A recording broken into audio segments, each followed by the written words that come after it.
Of course, also looking at, should I say, the crystal ball on this week and what it does portend as far as the political lay of the land is concerned. A lot of happenings and intrigues that is shaping up, conversation around also the abduction of Raphael Tuju, according to some publication. So we have also his lawyer saying that let's restrain ourselves from speculation. We cannot really establish truly if it's an abduction as it is right now until investigation has been concluded so far. But of course, it's raising questions regarding the political implications of this, especially in Nyanza, where the president is as well. And we've seen some of the principals really speaking on this issue as it is right now.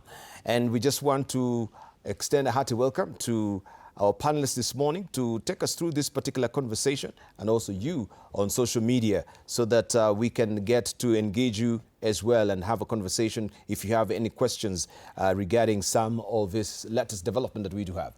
Allow me to release a face now that we've created a FaceTime with of Ikua Mbote, political analyst. Also, we do have with us Daniel Orogo, political analyst, and Joshua Nyamori, advocate of the High Court, as we interrogate these issues. Just to extend a hearty welcome to all of you. Good morning. Morning. Morning. Thank you so much for joining us today. And I know, numberingly called morning. I don't know if sunrise is up yet. I know us, we were here very early in the morning when it was still showering. But I trust you had a lovely weekend, all of you. And yes, you're ready to face this week. But maybe just to begin on a broad brushstroke, just to establish how you find out the political intrigues of the week that has been, and what do you foresee moving forward. Let's just begin with you, Orogo. Well, the headline shouts abduction. And I think we've had a very stormy week with a lot of political overtones and undertones. Yes. I mean, we've seen all the political parties and political factions jostling towards, consolidating their political base. Yesterday, of course, Linda Ground again, led by, different factions about Linda Mwananchi and Linda Ground. We are seeing, different principles coming up, consolidating their base, like I've said. But I think the most important thing is by the fact that we saw a week where political leaders have gone bare knuckle in terms of their responses. Yes. You see a lot of insults that has degenerated to political feuds, and the religious leaders had to call in different, civil society leaders, different political leaders, religious leaders, yes, are calling for restraint. And I think these Kenyans expected that once we're having leaders who are adhering towards, the dictates of Chapter 6 of the Constitution, we were hoping that they would really be guided so by the articles that their pronouncement, their appearances would reflect on the office that they hold. They should uphold that, and the principles that are enshrined in Article 6 of the Constitution. But I think, like you said, we are geared towards looking for, all the political leaders and political functions now are jumping on Tuko Kadi campaign, the enrollment. The 6.3 million of unregistered voters, are up for grabs.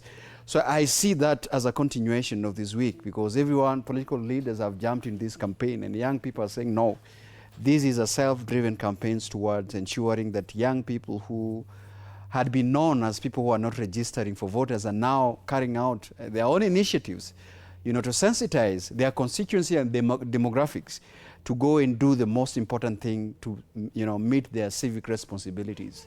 So I think that has been the week for me, Debal. Right, Ikua, so they were saying, pick the card or and join the queue, right? So this is what is happening with Tuko Kadi. They were waiting for someone to just begin that particular initiative. But from your own assessment, maybe you can also give a lay of the land, what really stood out for you, and moving forward, what we should be looking forward into. Well, thank you for having me. You're welcome. It was a big worry for us, especially the past, numbers in which the young people were recording in terms of registering themselves as voters. It was quite worrying, and you remember they came out, asking people, what are you talking about if you cannot be able to register yourself as a voter? So this initiative of Tuko Kadi is definitely a game changer in terms of achieving the numbers that they'll be looking at, as he has told us this morning. But most importantly is because it's for the first time we will be seeing some young people taking it seriously, what it is and what it means to be registered as a voter. I think they have realized that there's no any other way constitutionally to be able to change what it is that you aspire, unless when you do it under the ballot. And doing it under the ballot means that you have to be registered as a voter. It is quite interesting because that has actually, pulled a lot of attention, because basically I would say that politicians maybe probably had not predicted this. They had actually went with the mood of the previous registrations, which were quite low. And despite the fact that many quarters kept on telling them that you can't change this country through Twitter, you can't change this country through Instagrams and all that, you can only be able to come out and vote that one particular day that changes everything, and you have to wait for 5 years. I mean, this Tuko Kadi initiative is a surprise move, We've seen them feeding the queue. They are talking about, to enter to the education abogi, like literally. They're not even doing a campaign for themselves. They're doing a campaign for everybody. I mean, one guy getting the message is enough to have an entire, streets registered as voters. And it is quite important because, as we have initially predicted, this will be the game changer as far as how the 2027 political card will be aligned. Why? Because for the first time, we would expect them to vote in large numbers. I mean, you remember in 2022, we had over 8 million people who didn't wake up to vote. Who are they? We didn't know. I mean, are we going to see, a surge in the numbers of people who are going to show up eventually at the ballot? So we will be seeing quite interesting times ahead. I can assure you, for those who want to do conventional politics, like, if you're still using the old book of how you want to do politics in Kenya, 2027 will be a big surprise for you. There will be a lot of surprises coming. I mean, and I know for sure the old timers are ready for it. I mean, and they can already see the time has come where things are going to be done differently. And the biggest surprise will be how the young people, the Gen Z and the millennials, are actually going to show up, not only in voting, but in determining who are actually going to be elected. And this is going to be the surprise mover, I can tell you that. Fantastic. For sure. Right, Joshua? Yeah, I think the week has been interesting. And I think that Kadi issue is an important innovation that we need to celebrate as a country, to encourage young people to register and to participate in the politics of the country. Young people are the majority in population, and therefore should have a voice. And I think that is why President William Ruto has, onboarded and is encouraging young people to take the vote and participate in the politics. But then part of the week found me in Kisumu.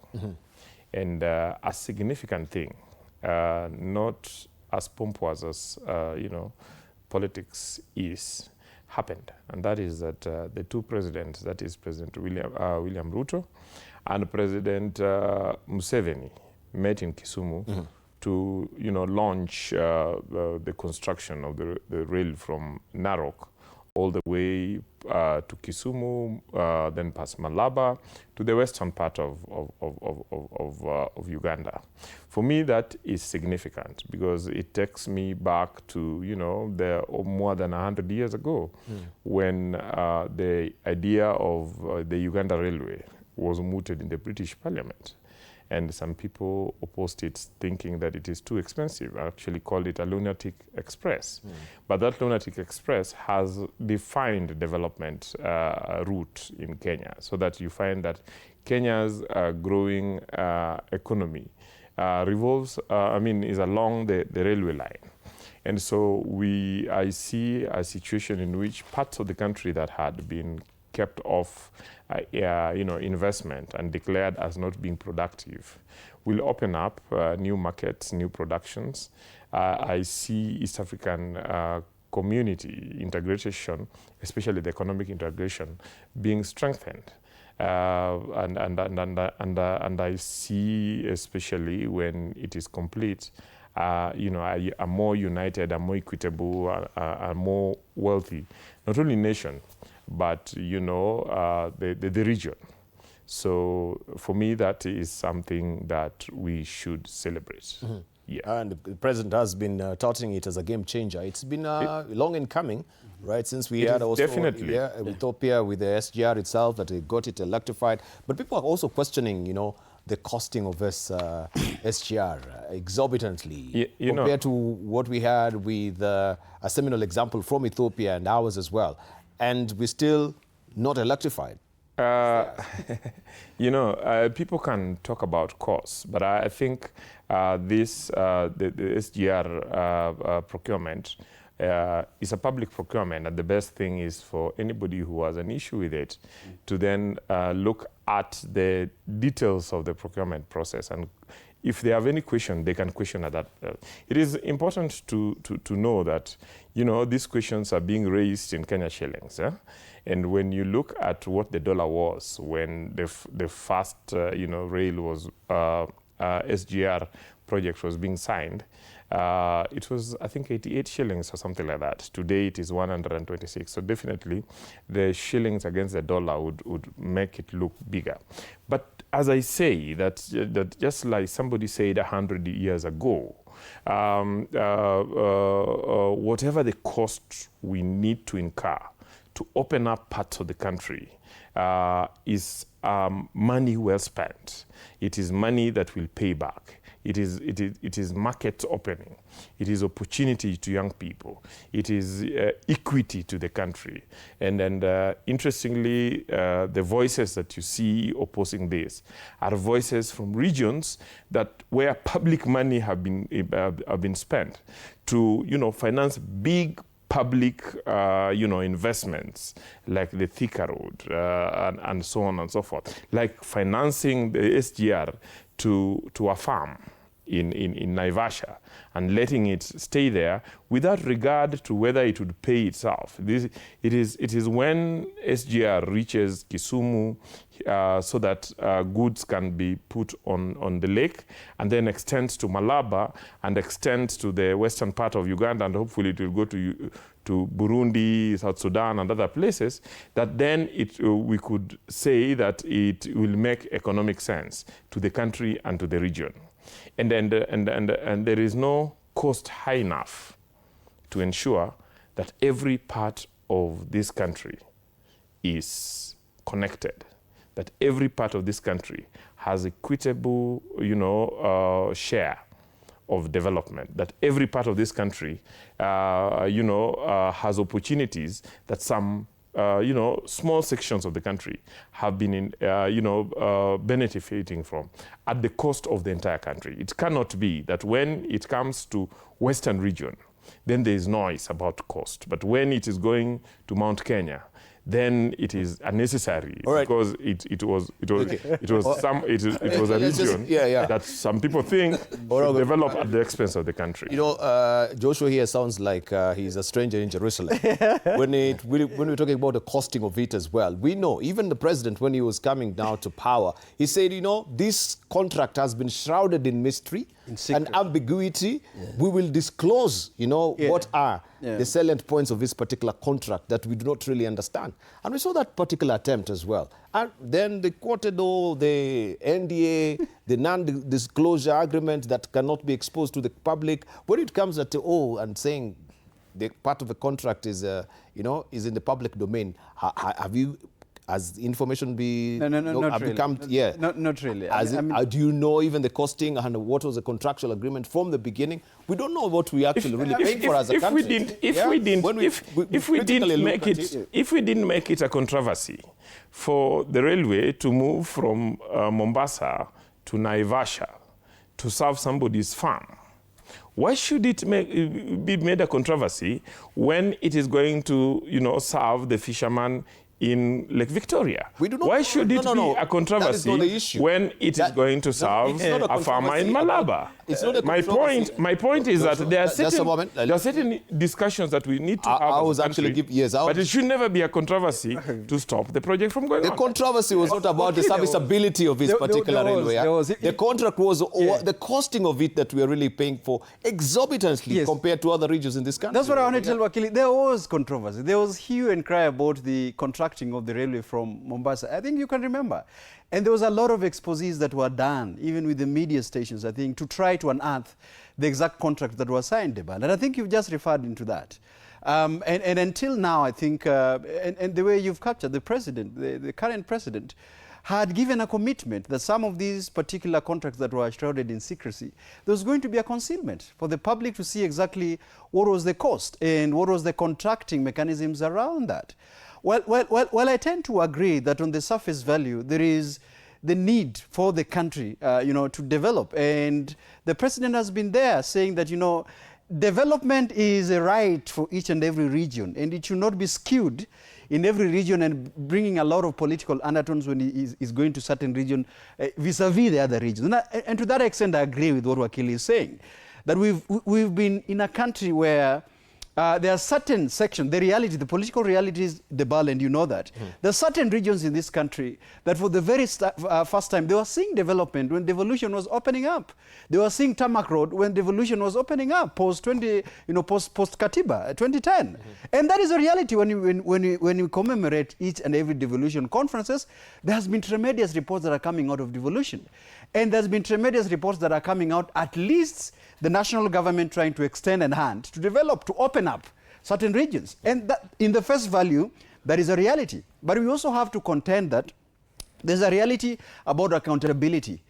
Beneath that being an issue that contracts are shrouded in secrecy.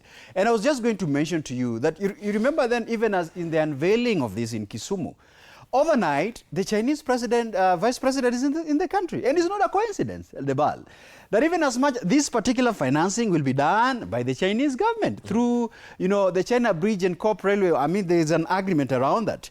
And that is it. We are paying a loan to extend, the construction of this critical infrastructure. And if we are paying, and we are going to pay loan for years, there's been an issue around how much can this be concealed for the country to know exactly how much we owe? Our national debt is an issue, even that is enshrined in the 10-point agenda. It is there around. Yeah, yes. What is the issue about our national debt? What is the issue about the state of borrowing? What are we paying? And that has not been coming, the information has not been forthcoming. So while I agree, and I want to agree that there is a need for us to develop, there is a need for us to discuss those trade-offs. Do we borrow at the expenses of what our national debt is currently? What are the critical infrastructure that we should be looking at as we go towards, but what is the accountability measure of it? So while I want to agree that there is need for us as a country to join the global communities and international communities to develop our critical infrastructure and place Kenya as a competitive country in the League of Nations. But then it's also important to know exactly what kind of data we're putting ourselves into. So I think that is the mix of things we are in, that we are an indebted country, and we should come forth to know exactly what our national debt is and what we are expected to pay even as we move forward with the critical infrastructure that we are benefiting from. Indeed. And of course, we have the Auditor General really decrying the fact that we do not even know what you're really paying for. Yeah. We have the odious debt that has been all bandied around.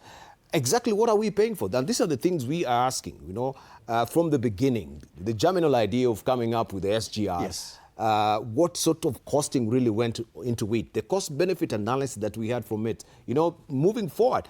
Now that we have the National Infrastructure Kitty, the fund itself, even we should be knowing how much is really coming into this kitty and how much will be going to service these particular loans that now we're talking about, and what exactly is the amount that we're actually looking at. Actually, I need to tell you something, Deba. I do not in any way agree with what Wakili wants to insinuate here, that it is only that now the development are going towards the Kisumu side that we question the cost. and we did not question the cost of the road that was purportedly supposed to be headed towards the central Kenya. That's a very bad way of even looking or approving a project. You cannot be approving project by historically trying to whip emotions. These people against this one, so that you can have people asking for it. I would dare him to show us any public participation that was done from the fishermen of Kisumu who works for the railway. That is what they need. You know, I would want to know if the people of Kisumu sat down somewhere, which I do not know whether they did or not, and asked for the railway. You know, we need to stop this idea of developing what is in our minds. Development should actually be guided by the need, and the need should be the most need.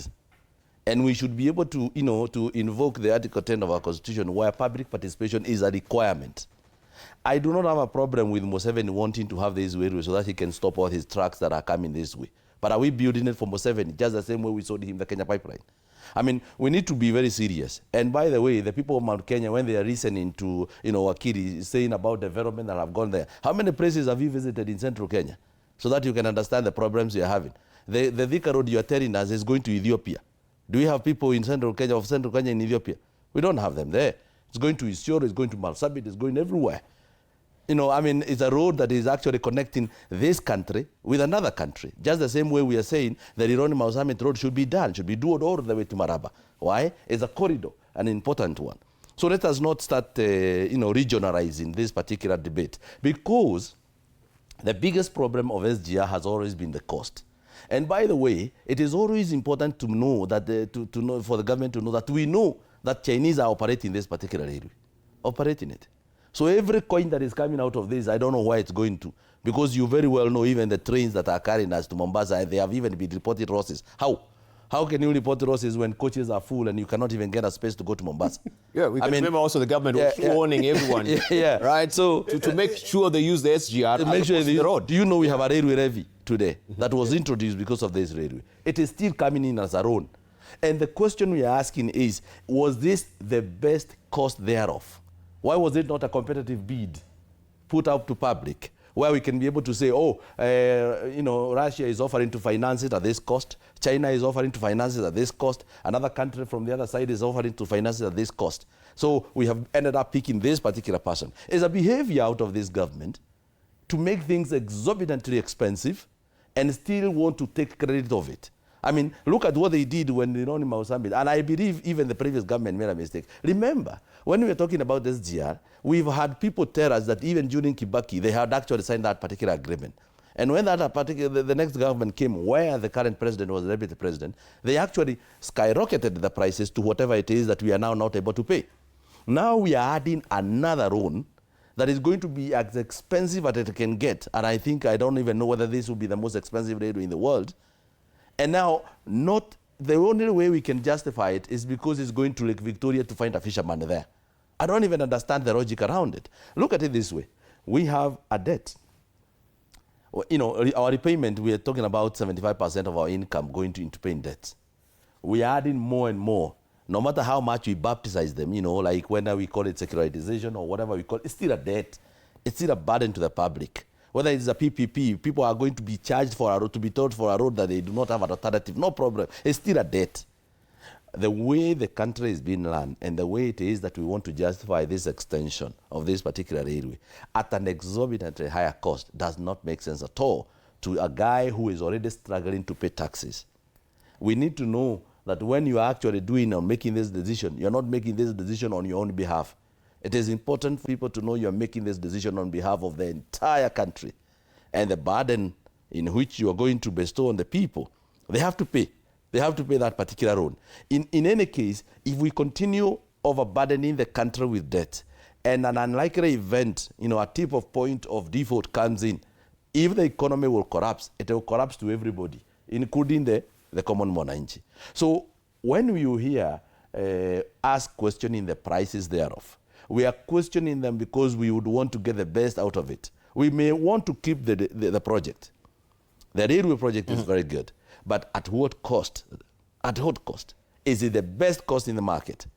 Is it the best cost we can get? Yes. If not, then we are not having the best deal in the table. Right. And I think also, before we take a short break, Joshua, still when we're looking at where it had extended in Naivasha, we were bound also to still say, people are asking, okay, is a railway to nowhere?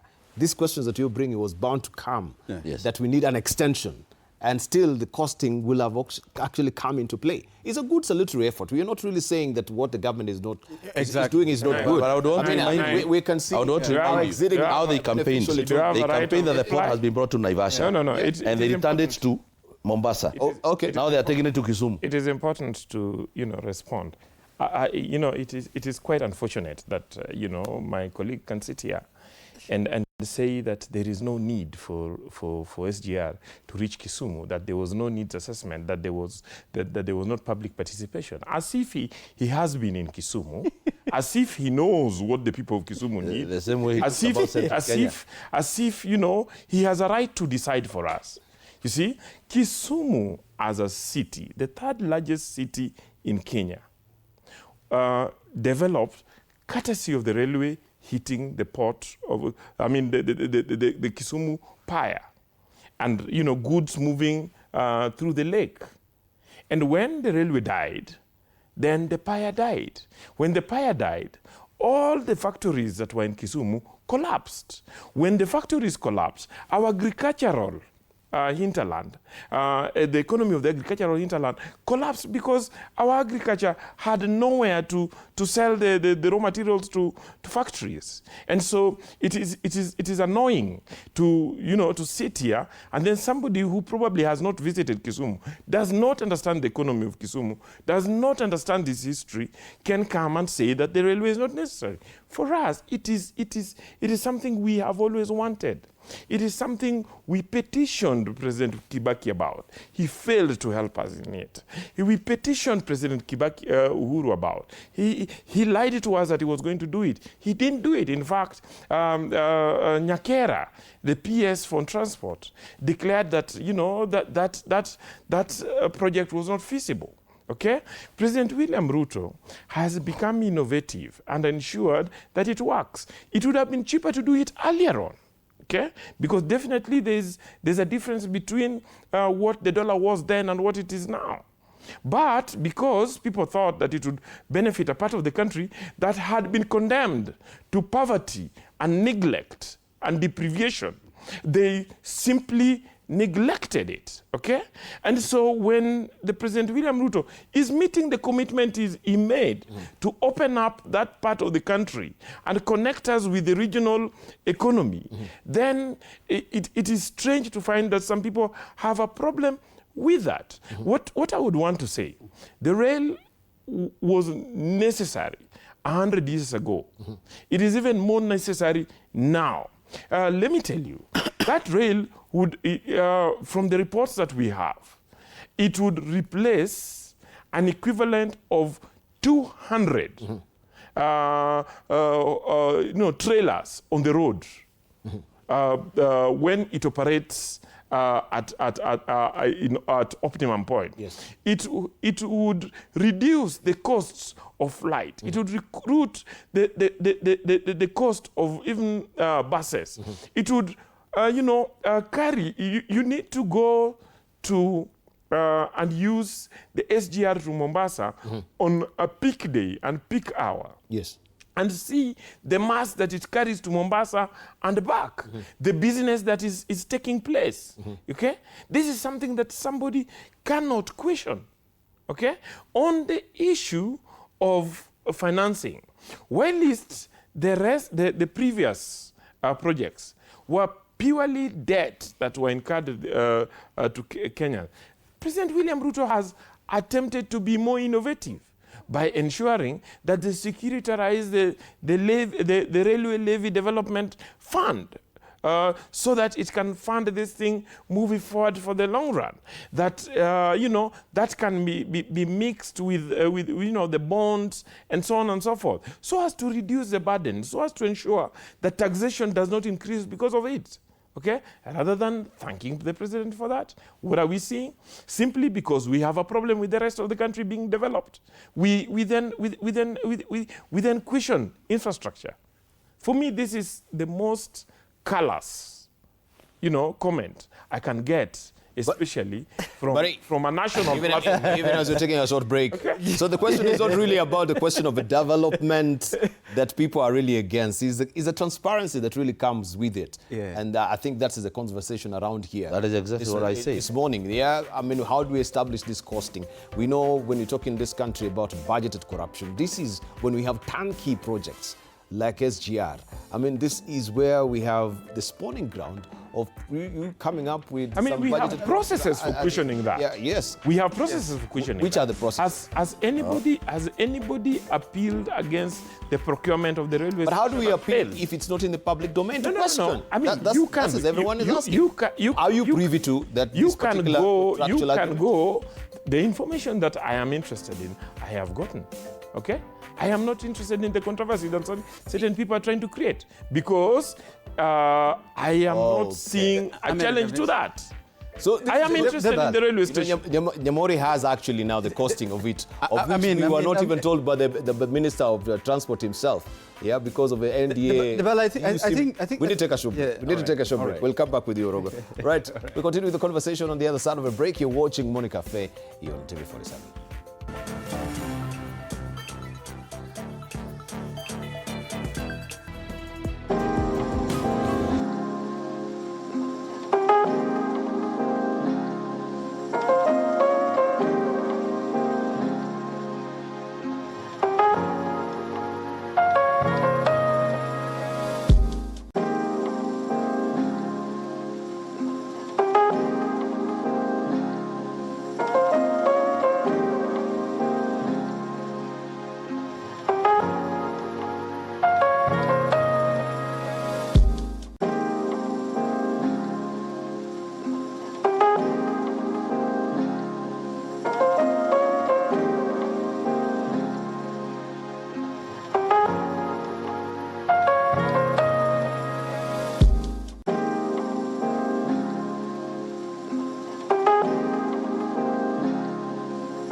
Welcome back, holding court with Daniel Orogo, political analyst. Also, we have Ikua Mbote, political analyst, and Joshua Nyamori, who is an advocate of the High Court, looking at the latest, of course, development in our country with the launch of the extension of the SGR to Malaba, to, of course, DRC, Burundi, and Tanzania, as it is also, may be a good game changer in this country as far as the president is concerned.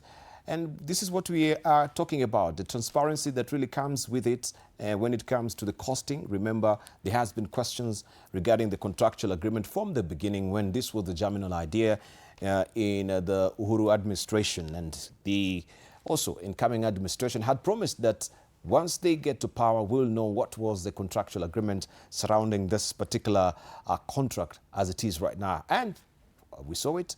That really never came to bear.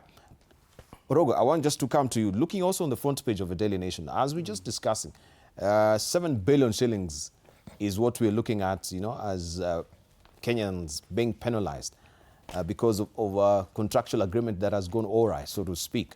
A court has blocked further deportation of the firm's employees. And it says it's a curious dispute between two Chinese state-owned farms over lucrative Kenyan project partly funded by the UK government. China's Civil Engineering Construction Corporation, which bid 22.9 billion shillings, claims in court papers that Kenyan's authority deported its officials at midnight to arm twist the firm into dropping a case challenging the award of tender to China Road and Bridge Corporation, which quoted 29.9 billion shillings. And this story is well fleshed out for you on page 4 and 5. And this is what we were talking about, right? That it doesn't really pass muster when also you go through the rigors of the procurement propriety, that you'll get this particular tender at the end of the day. Yeah, even if you're the lowest bidder, like we can see, there will always be challenges so that you can quote higher. And we try and cushion, the budgeting of the corruption bit that people are really talking about. So I want you just to comment on that in light of what we're really talking about. And that's what I was saying. Like it's the questioning around the processes and the procedure, and you see, it's quite coincident that has been mentioned. It comes to bite the country in a lot of litigation issues, and because you realize that some of these agreements were shrouded in secrecy, and they only come to the public domain now when they are shouting. And it's now a case in court, and Kenyans are going to pay the 7 billion. Kenyans are going. Who are actually going to pay that? It's Kenyans who are going to pay that because of a contract, that was violated. Within the arrangement that Kenyans were not even aware as it was taking place. But I just wanted also to agree and come by a comment by Honorable Mbote that. You see, if we were to go in a direction of critical and public participation and civic engagement before any public procurement process or public mega projects like these are done, we might not be able to really glean that, because we have a lot of court cases where a number of infrastructural development are now being taken to court because there was no public participation. But it ends up that it's already done, and then there is little that you can do. A project like a construction of, a mega project like a railway, that's what we are talking about, it's quite difficult to trace unless it is now a case that, probably goes to, within the echelons of the judiciary, higher court, and even the international.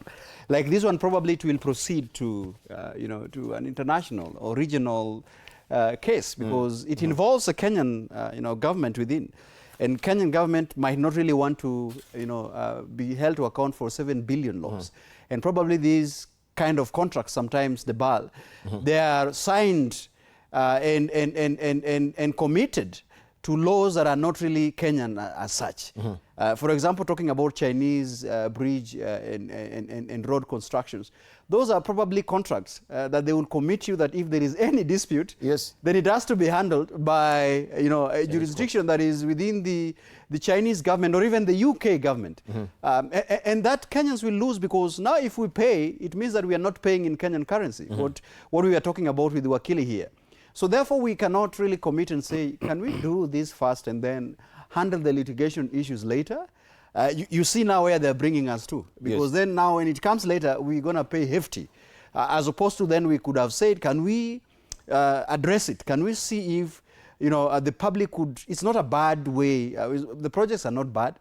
In fact, I was going to support by saying Kisumu actually needs an access, to the economy, and access to the economy means that we have roads that are opening up that, the city, critical infrastructure like the railway opening up the city. But the issue is, aren't we seeing that as a time bomb, because then it will come biting because of the contracts that are not being understood as the process is going on, and the costing that we are saying as we are speaking about it right now. So I think that is the major issue. And I agree that to some extent, I'm trying to get a balance with what Wakili is saying, that indeed he is from Kisumu, I am from Siaya, and indeed that region needs an opening up, to be opened up to the critical economy to this country. But again, like Honorable Mbote has said, when we are going to pay, it is not a person in Siaya, it is not a person in Thika. It is Kenyans who are actually going to pay these national debt that are hefty and running into billions of dollars. So I think that is the process where we are, and that is the conversation that a government that has committed to 10-point agenda on the national debt should be committing Kenyans to that kind of conversation. And government that has opened up to inclusivity, because what the president is actually doing is you cannot commit to one agenda item and dethrow the other agenda item, the ball. What the president is saying is, indeed is okay, that we are opening up a country for inclusivity, that each and every region now has to see the face of development. But on this other side, remember, he's concealing another point agenda of a national debt. Conceal it, open it up for a conversation. So I think that's where we are, you know. Yeah, and it really also brings to bear the issue of how we are handling our contracts. Because if you're paying 7 billion shillings, you may remember also we had the Spanish company that the power project was cancelled by Ketraco. You remember? Yes. And we are slapped by, that was in Abensa, yeah, the Spanish farm, that we had the wind, I think it was a wind project in Turkana. Was it in Turkana or Lokicha, right? And they reneged all the contractual agreement. And the Italian dams issue. And the Italian dams issues, yes, as well. Now, yeah. And Kemorer. Yeah. So when we are talking about, I like that issue that, yes, we have a 10-point agenda where debt is a critical issue, yet handling the contractual agreement is costing us as a country. That right now we're paying 7 billion shillings. Again, we need to pay Ibanensa, I think, 10 billion shillings. So we're looking at a clean 17 billion shillings that is just going, you know, because of compensation. That is exactly what of contractual, you know, disagreement and disputes that has not been. Should we say that this is forth. a deliberate manufacture of ways of actually spending Kenyan money, or what I would call, it is so deliberate that when someone is actually cancelling these tenders or initiating them in the first place without proper public participation, they are already aware that there will be a contentious issues on these particular tenders. And if it ends up in court and it is cancelled, there will be damages thereof. And those damages thereof are amounting into billions. So won't you look at it as actually somebody is so deliberate in it, and they know this is going to come, and that was actually the intended the intended move from the word go. Because let me ask you a question. Why did we cancel the tender for the French farm that had been awarded the Rironima Summit Road? Why did we cancel that tender? What were the grounds of cancellation that costed the taxpayer 7 billion shillings again? I don't know why they like this 7 so much. I mean, 7 billion shillings. Do you even have an idea of how much 7 billion shillings can do in terms of development that we are talking about that are not there in Kisumu?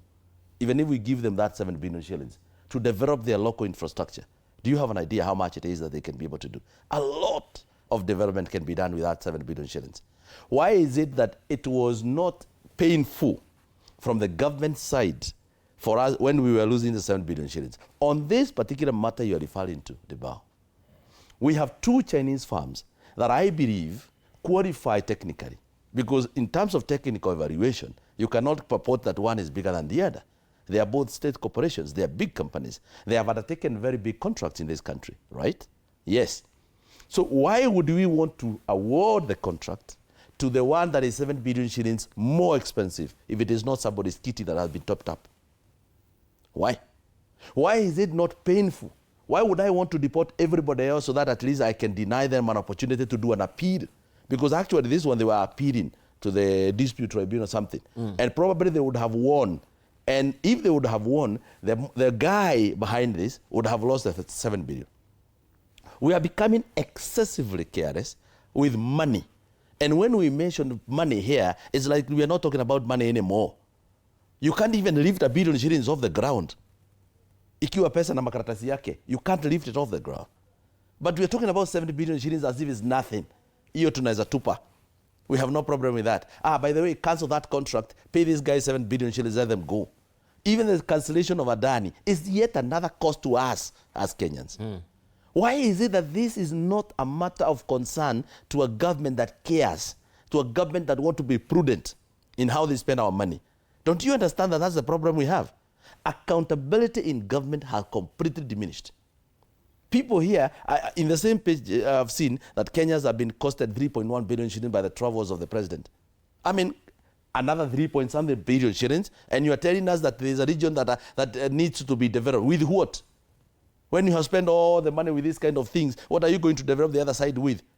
Again, you want to pool resources, you know, infrastructure fund. You want to pool our resources, sell our companies, put those resources together, select a committee that can go and manage that particular resources. Our worry is not about that. It could have been the most brilliant idea, but our worry is the accountability thereof. If we are losing money this way, and you have 5 trillion there, how much are we going to lose out of that 5 trillion in terms of high, you know, prices that are higher? Yeah, but in our procurement act, you know, we were supposed to award contract to who? Lowest evaluated bidder.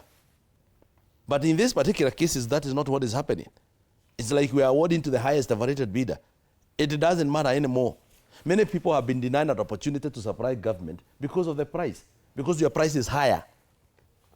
So what they do is they come and disqualify you technically, but your price is higher, or they say your price was high. I mean, at what point did the price became not an issue where we are not even looking at how much has this person quoted, how much have this person quoted, can they be able to deliver? Are they in a position to deliver? Because if you have quoted 20 billion shillings and you have the capacity to deliver, we have no reason to award the contract to a guy who have quoted 29 billion shillings. Right? Because when you are quoting, you have what we call a BOQ. We are quoting for the same product. It's like for right. So it is not design and implement where you are able to, everybody is quoting something different from the other. No. We have specifics of what we want for the railway to Kisumu. So we don't want you to come and tell us you have one in heaven and another one on the earth. We know what we want. The route is defined. So you've gone there and you've done your own recce. Thank you. You know what you're looking for. Let's hear from Joshua. Yeah. You know, this is a typical case where, you know, a newspaper decides to... No, it's a newspaper again. Yes. Yeah. And I have... Has to be someone. this is another typical case where a newspaper decides to, you know, splash an alarmist, you know, headline without backing it with the facts. There's no 7 billion shillings lost. There's no 7 billion shillings to be lost. I have gone and read the article. I actually saw it early in the morning, and I even looked at, you know, the details of the controversy. The controversy is that 2 Chinese firms bidded, and then, you know, after an award, one of the 3 Chinese firms bidded. After the award, 2 firms, you know, appealed against that. And, you know, the Kenyan procurement entities actually made a decision that there was an error, a technical error. There was nothing about money being stolen or somebody, you know,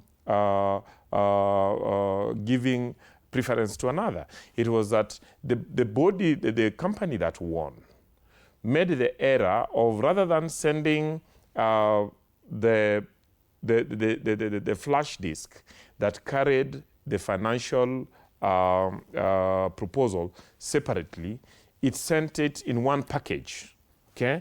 And on that technicality alone, that decision was nullified, okay? So by nullifying it, there is no money lost, okay?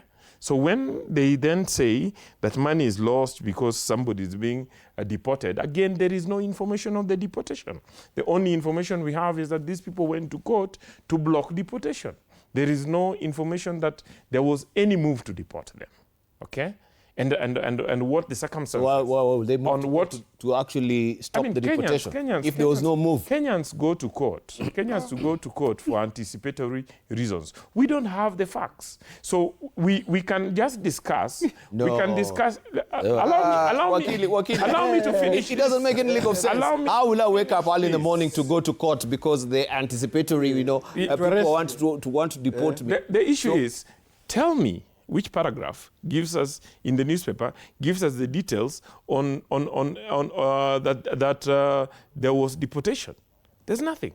okay? And how that is linked to a procurement process that has gone through due process and has actually been nullified.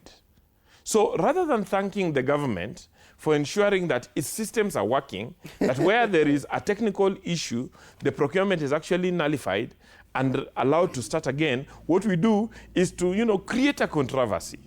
Because there is no loss here. I want to challenge the three of you. Yeah. Tell me in the article, and you have details in the internet, okay, whether or not this has been nullified, whether it was not nullified by the Kenyan procurement entities, and whether there is a connection between the purported, deportation and the 7 billion, and whether there is a 7 billion, there's a decision that exists of a loss of 7 billion. Nothing. I asked you also the question of Ibanenza, right, with the 9.2 billion shillings that we need to on Rironi, and that has not even Rironi, as we're winding up this particular topic. Allow me to explain the Rironi thing. And we also facing such slabs. He raised the issue of the Rironi Mount Summit Road, and the government explained that if that contract was allowed, that was signed in 2020, was allowed to proceed, one of the challenges that we are going to face is that it was going to be more expensive on Kenyans. Okay? So they found a way of doing it cheaply.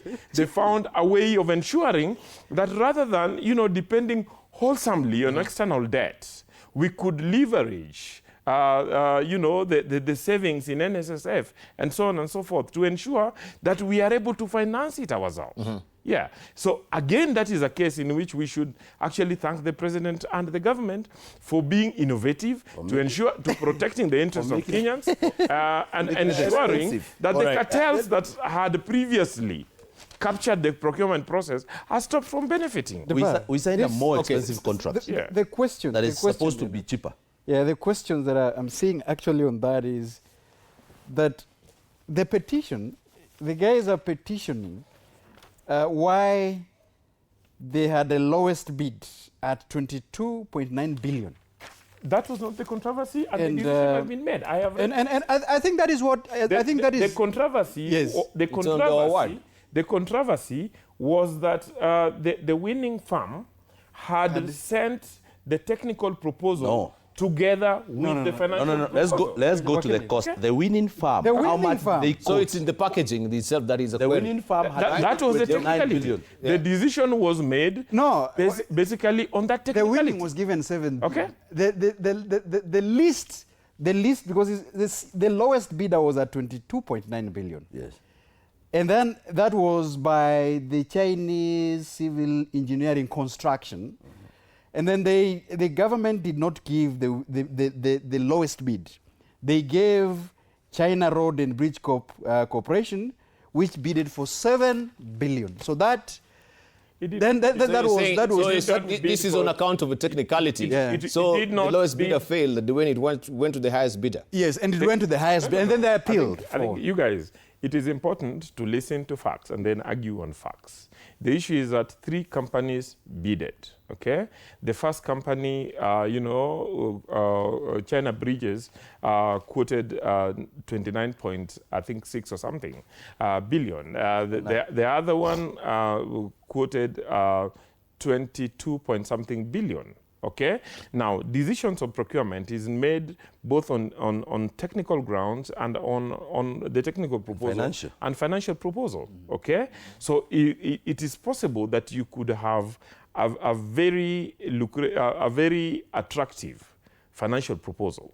But on technicality, on technical grounds. That's the question I asked. On technical proposal, allow me to finish. Was not your technical proposal is not as impressive, okay? It's not meeting the threshold that is the procurement bid. What then happens is that after the technical evaluation, then according to the Public Procurement Arbitration Board, the financial proposal was supposed to be opened after that, okay?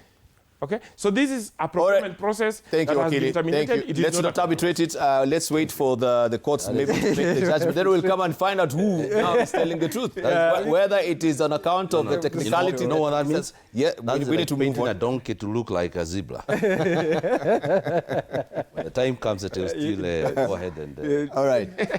Okay. We want also just to follow the development that we had over the weekend where we had the principals of the united opposition, the broad-based government in different arenas as well, exchanging spats. But the more prominent issue is regarding the disappearance of Raphael Tuju. And we had the president in the Western region, and we know that the leaders there have been asking the government to expedite investigation into this issue to counter or tell Kenyans where Raphael Tuju is. Let's just listen into what the leaders have to say, especially Oburu Odinga. We have also come into some information that the Honorable Raphael Tuju has gone missing. That there's an allegation and a fear that he may have been abducted last evening because they found his vehicle, they cannot trace him, the phones are off, the family cannot trace him. We gathered here, having consulted with our party leader, Dr. Oburu Odinga, our care and all the elders who are here, we are praying that the Honorable Raphael Tuju will remain safe. And we are urging the police to do all within their power to trace him, and once they do, to protect him. We abhor the possibility that there are people who can abduct somebody in the stature of Honorable Raphael Tuju in this day and age. And I can confirm that we're in communication with the lawyers in Nairobi. We are also leaving to join them and team up and to do everything possible to trace and track the Honorable Raphael Tuju and to make sure that he remains safe. We have heard about our brother, Honorable Raphael Tuju. Party leader, kindly talk to the president so that he can order the DCI to produce Tuju within the next 10 minutes. Because Baba confined into history books all issues of abductions, all unwarranted deaths. So talk to the president. He has that power to bring Tuju to us alive and let us that stop going into the future. We are praying and hoping that the Honorable Raphael Tuju is safe somewhere. And we request the authorities to move with speed and ensure that he's safe and that he's reunited back to his family. Congratulations, Daktari. I know that there is an issue which has been mentioned to me that Honorable Tuju has disappeared. I would now like to urge the government to investigate very quickly and let us know what has happened to our son, Honorable Raphael Tuju. This is not, I think it is not good, and it doesn't give us a good image, and I plead with the authorities to investigate this matter and let it be a thing of the past.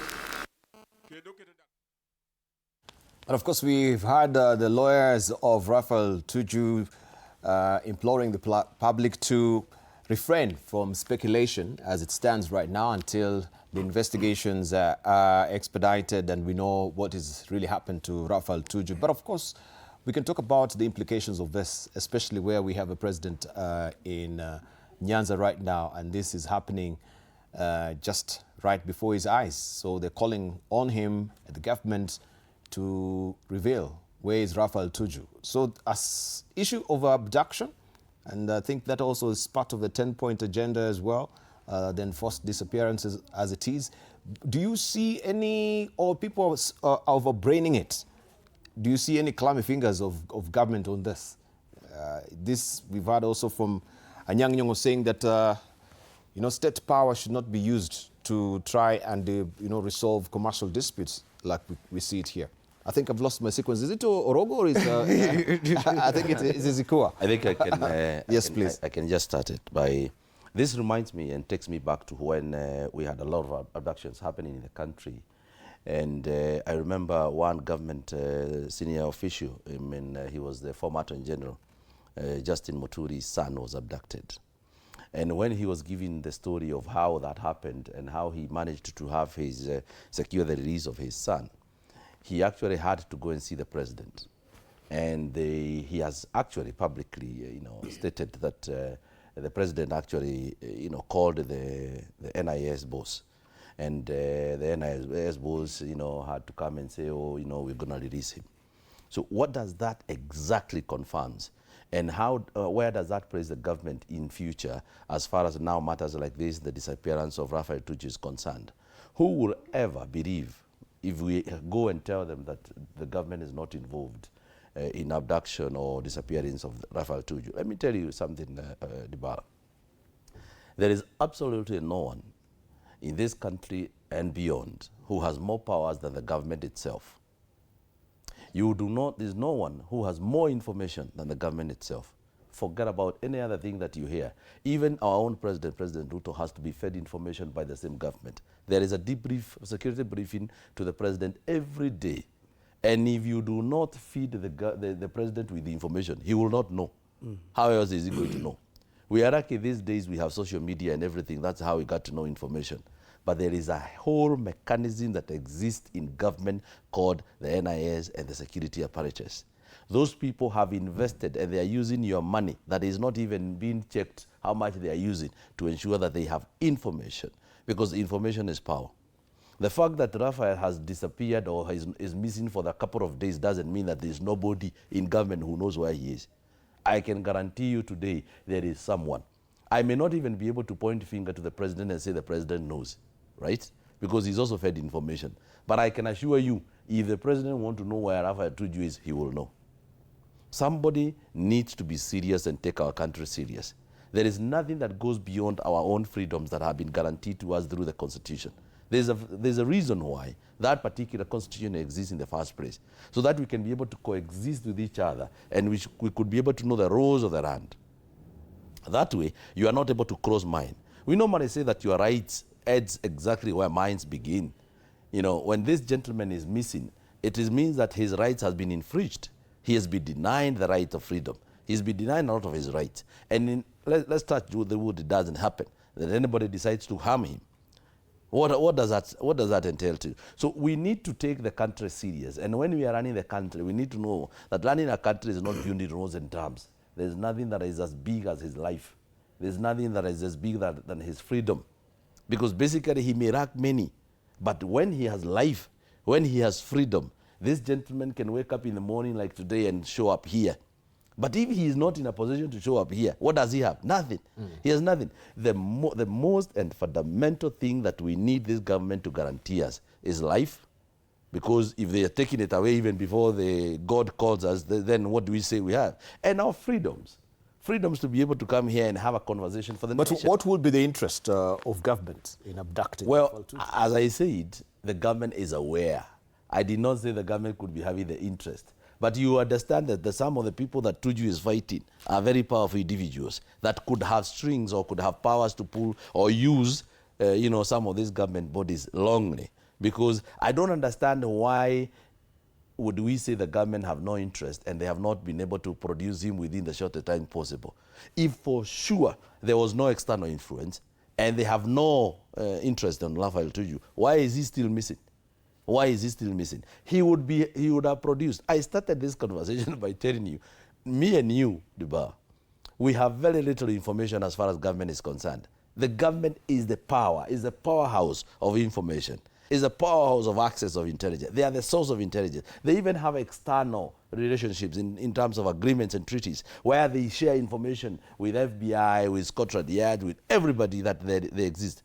And those embassies are here in the country. Even if they could have missed that part of intelligence, they can be able to get it from someone else. And that is why I'm saying the only thing I'm not seeing here, personally, I am not seeing a government that has a good will to be able to produce him. If I was there in government, as an inspector general, as a PS4, as a CS, I would have produced him, or I would have shown by action that we are actually looking for this gentleman and we have to produce him. Because definitely, as I said, there is somewhere within government that information on the whereabouts of Raphael Tuju exists, and it is there. Well, we've seen cases of self-abduction in this country as well. So people sometimes they take things with a pinch of salt as it is. Yes. Cases have been right. Even if you self-abduct, they will know. They will smoke you out. And I wanted to tell you, But was it? Oh no. But even if you self-abduct, as an ongoing you'll be drama, smoked out by the government. Yeah, after a while with the self-abduction. How long did it take? Almost over 2 weeks.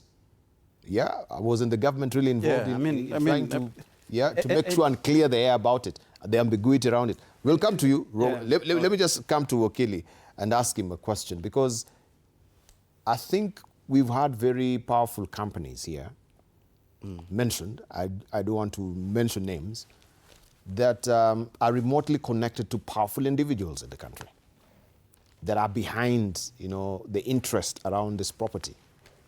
Could that also be an indication that there is a powerful influence behind this? I think we need to separate two issues. Right now, we have a missing person report on a senior, person, a former, cabinet minister. That is a serious issue, and I'm hoping that the investigation that DCI has, reported in their report last night is expedited, and that the location of Honorable Tuju and his driver, who is also known to me, Steve Mwanga, is determined, and hopefully that they are found safe and brought home if they are not home. And this is a right that every Kenyan has. And I believe that is why the DCI moved with speed to update the country. They also appealed to anybody who might have information, because the information that we have in the public, right now, is that an abandoned vehicle was found that was determined to be Honorable Tuju's vehicle, and that his phones and the driver's phones are off. They have, tried to locate him. They were not able to locate him by last night when they released the report. We are hoping that we can get a better and more encouraging report today. But they went further and appealed to, family and anybody who might have information to cooperate and give information, but also that the investigators be given access. I think one of the challenges they said they are facing is that they ask the family to give them access to, the residents, so that they can piece together the movement of Honorable Tuju, but this was denied. I'm hoping that all of us can cooperate, because the Honorable Tuju is a Kenyan, and just like any other Kenyan, he has a right to be traced if a missing report is indicated. What I am, against is trying to weaponize this serious issue and make a controversy about it and connect it with the controversy over the loan that Honorable Tuju took, and we should appreciate that there is a long-running legal dispute that started in 2015. So you're treating it as separate? It's not any remotely connected with all this saga of auctioning? To sit in a talk show right now, when all that we know is Honorable Tuju is missing, and we know that there are active investigations going on, we do not have any evidence that is linking his disappearance to this, and then weaponize it to make it controversial with regard to the court cases is, in my view, would be irresponsible of us. Let's allow the cases to proceed, and I think Honorable Tuju has as a stay that was granted, I think, on 18th. Let us allow and cooperate and support the DCI, and the DCI have mentioned in their report yesterday, their statement yesterday, that they deployed all the resources that are available and technologies to try and piece together and explain where Honorable Tuju is. And we are hoping that we will get good news today of where Honorable Tuju is. Right. Yeah. Orogo. As a Kenyan who, for the past 2 weeks, have seen the kind of tribulations the Honorable Raphael Tuju has gone through, and this has been a build-up, Debal. I'm speaking as a Kenyan who's been seeing and reading when, police raid your compound in, the process of an ongoing case, as Wakili has said, and you're left, battling for your property, even on an active appeal case that is ongoing. When at times goons, are seen on your gate, and your staff are harassed, and you stand up for yourself and, plead with the police and ask them who is in charge that would protect my property. That is what we saw. Is on public domain. Raphael Tuju is asking who is the police here, who is in charge, pleading that he would be given security and his staff would be secured, even as the processes, the active, judicial processes, as Wakili has said, was going on. You see a person who, Wakilis are visiting just to make sure that he stays within a proper legal advice and legal proceedings. And then the next day, you hear that his vehicle has been found abandoned with hazards on, and that his son is making a distress call to ask where his father is. What would you conclude as a Kenyan? I'm just asking because that I'm just occupying this position as a Kenyan who have seen a number of things going on in this country, where abductions, not only for prominent figures like Honorable Mbote is mentioning, and Wakili has actually pointed out, but even Kenyans who have disappeared. What would you conclude when the Honorable Oburu Oginga says that I have received reports and I am trying to get to government?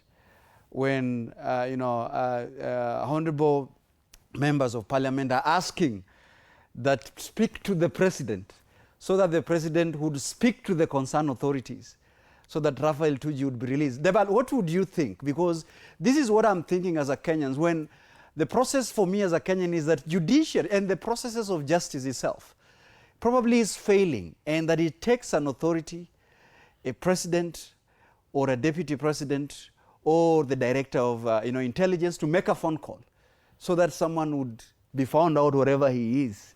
What would you tell me as a Kenyan who would walk outside here and say, at least they can go and members of parliament can be in political rise and saying, please call so that the person released so and so. What happens to me as a Kenyan who do not have the privilege to say that somebody would be able to call so that I get released? For me, this is what, and devoid of speculation, as we have been guided, probably even with the family lawyers, and Wakili has said that we would be devoid of speculation and allow investigative authorities to do their own job. But as a Kenyan, what would I conclude from the events that have been taking place? There is a space for self-abduction. That is for sure, it's there. We've seen, Honorable Koimburi recently, probably has been produced in court, and probably there is a level of admission that could have happened. We could have seen a number of people who, engineer their self-abduction. But I am asking, even in the processes of doing that, recently we are talking about, if you allow politicians, if you allow goonism, to prevail in political rallies, in settling political scores, in invading your homes, would you be possible to tell a thin line of missing persons who've been raided by goons for a number of times, who've been invaded by police for a number of times? What is that thin line you'd say that this is a self-abduction, and this is what we can speculate as probably the authorities have abducted? We are setting ourselves in a country where probably our own enemies would take advantage of our own predicaments with government to do certain things to us. And then you'll not be able to get a redress because the day has been ruled by goonism, the day has been ruled by lawlessness, and it's actually a difficult moment. And as I conclude, for me, is to wait for investigation to take place. But as a Kenyan, what can I rule? What can I say happened? Honorable Tuju. That is where it's a wait and see situation. Right? Yeah, and I think for me it is also even Yes. Irresponsible of us to even insinuate self-abduction. The issue is senior citizen is missing. Report has been made. There's an active investigation going on. All of us as a country should unite and work with the investigators. And we expect of the investigation, that is just a proper expectation, that they will expedite, they will do all that is required, and piece everything together. And for them to do that, all of us must cooperate and give the little information we can. And one of the things that we should do is, remove, the unnecessary controversy and let that work be done. Because apart from all the politics and, the dispute in court, Honorable Tuju is a good man. And I'm sure that every Kenyan, wherever they are sitting, are hoping that he will be found safe and that he will be back home. We do not know the motive, but I would think that it would be wrong to, try and, mix this with the controversy. The controversy in court is, a checkered process, well documented, and I would have a different opinion from Honorable Tuju on that particular, controversy. But right now, let's focus and find Honorable Tuju. Thank you. Let's all cooperate. Maybe all right, I need to say this because I don't want it not to go into record.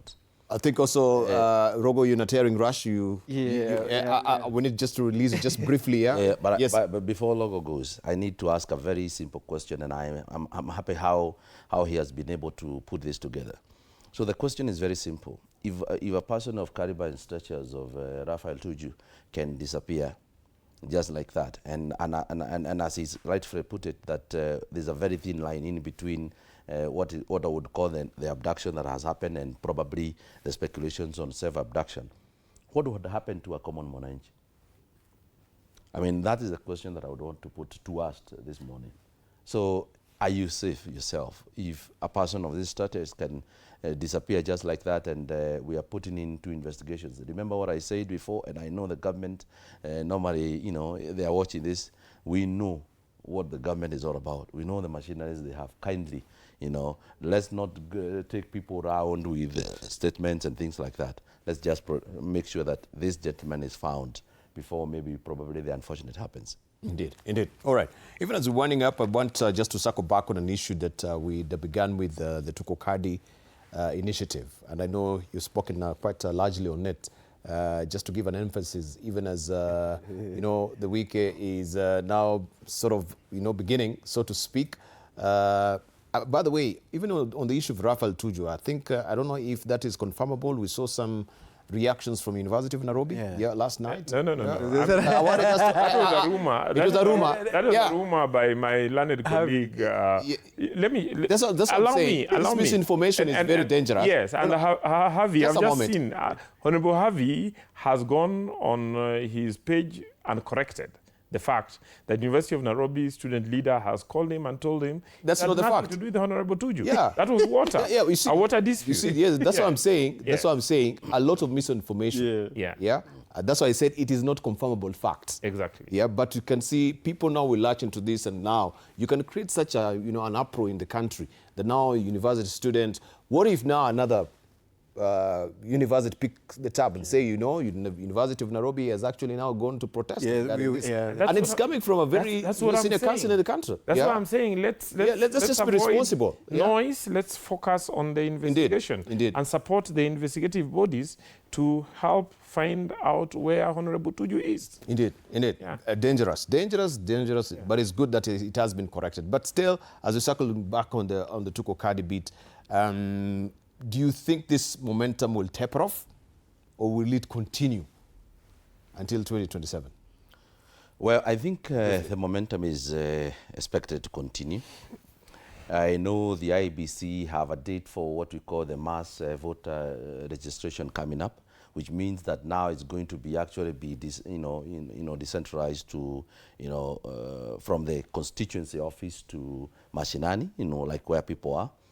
There is a lot of things that happens other than just registration. There's, of course, the change of polling stations that comes with this kind of exercise, so that at least you can be able to, vote from where you are or probably where you would want to vote. But I see this continuing. I see more and more, campaigns happening in terms of making sure that people are registering themselves as voters. I had even the, Wakili say that the president is supporting the same. I don't know how true that is, but I saw him say that is tuko kadi. But definitely, Kenyans need to understand that there is one particular day that happens in our lives every 5 years, and that day has the potential of changing, of making our lives very miserable. If we continue playing around with those hours that we spend on the queue, we will continue complaining. The idea of electing a government and then the next minute complaining about it, and you're the one who elected that government, should stop. We should be able to make informed decisions that we are all convinced that they are the right decisions, not influenced from whatever side, not through emotions, but through men and women that have been put into, interrogations, that have been put into questions, to be able to determine their suitability. And that can only happen if we all come out in large numbers and register as voters. Yes. All right, Orogo. Well, I think it's a good momentum, because we had been struggling with why are young people not taking an initiative to register as votes. And in fact, there was a lot of labeling theories as to why youth would be very visible online and offline in protest, but they fail to do the most civic duty. There's this conversion, making their voice and their choices be known in the ballot. What was missing was exactly what is the motivating factor that would motivate young people to vote, and to go and register. And I think the Tuko Kadi, initiative has been gaining momentum, and looking at it, I think it's young people mobilizing each other, both from online and offline spaces, to go and register. And so far, I think they have registered around over 800 and so. From what I saw, the coordinator should be Alan or someone. And I think that is a good momentum, because IEBC plans to enroll that, I think, on 31st, enhanced mass voter registration. And innovative initiatives like these are very key. The problem that IEBC has notified and has observed is that, the registration centers are still domiciled on, public institutions like schools or administrative institutions that sometimes are difficult to access. And I think the missing link is, would there be initiatives that could help facilitate, those who would want to register, to find a reason to visit these particular places, and on the other side, allow IEBC to visit, these other places that are open for people to register, as opposed to areas where they are traditionally domiciled. I think with that agreement, I see a opportunity for a close collaboration with IEBC and other stakeholders to register more and more, especially young people. But again, caution that I must throw on air is that there can be a number of registration taking place. But if that is not converted to actually turning out and vote, we would definitely still end up in saying the 8 million or so that did not vote, who was their own president. They have their own president because they didn't vote. And those who didn't vote, they have their own president who they elected without not voting, with that number of votes. Yeah. There could be still a problem. The issue is that we could have to do a voter sensitization that actually combines the voter registration by telling them that once you also have registered, make sure that you turn out. Because that is the main thing. Make sure that you turn out and use whatever. Yeah, registration is just one bit of it. Yes. And turning out is a process. It's a different kettle altogether, a different kettle of fish altogether. We want to see some reactions that are coming through social media. Then I'll just give you 30 seconds each of you to wind up. And I'll just walk over there to just read some of the reactions that we do have.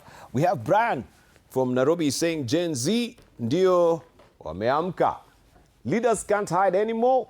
We are holding them accountable in real time. This is what Brian is saying from Facebook, still on Facebook. Faith from Nakuru, online activism is not enough. Just what you were saying. Orogo, if they don't vote, politicians are still fully in control.